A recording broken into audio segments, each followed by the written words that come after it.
খাও মাও খাও, মানুষের গন্ধ পাও। এই সাদ, সাওয়াত, তোমরা কেমন আছো? দেখেছো, লালচু ভূত চলে এসেছে। এখন তোমাদের দুইজনকে আমি ধরে নিয়ে যাব আমার লালচু ভূতের রাজ্যে।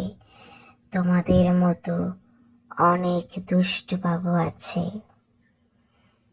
তারা বাবা মার কথা শোনে না, ঠিক মতো খায় না, ঘুমায় না, পড়াশোনা করে না। আমি তাদেরকে আমার কাছে ধরে এনেছি, তোমাদের দুজনকেও তাই করব, সাদ, সাওয়াত।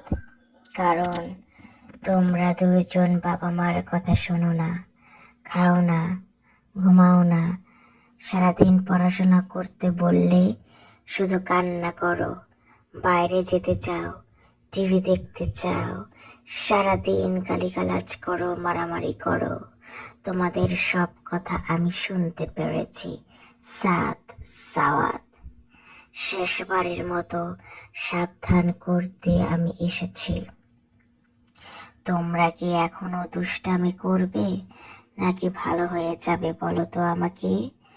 যদি এখনো দুষ্টামি করো তাহলে কিন্তু আমার হাত থেকে কেউ রক্ষা করতে পারবে না, সাদ, সাওয়াত।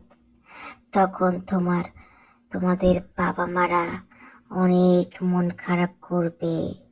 তখন কি হবে বলো তো?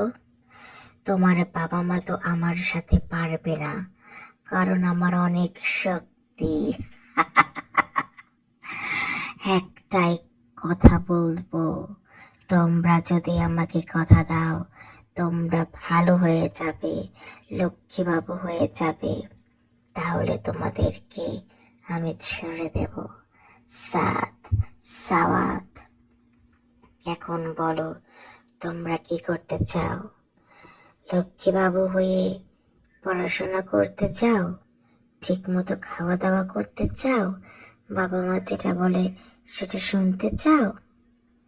যদি তাই করো তাহলে আমি লালটু ভূত কথা দিচ্ছি, তোমাদেরকে আমি কিছুই করব না। তোমাদেরকে তখন আমি অনেক আদর করব আর তোমাদের ভালো বন্ধু হয়ে যাব, সাদ, সোয়াদ। আর আমার কথা না শুনলে আজকে তুমি তৈরি থাকো, রাত 12টায় এসে তোমার বাড়ির জানালা দিয়ে তোমাকে আমি তুলে নিয়ে যাব।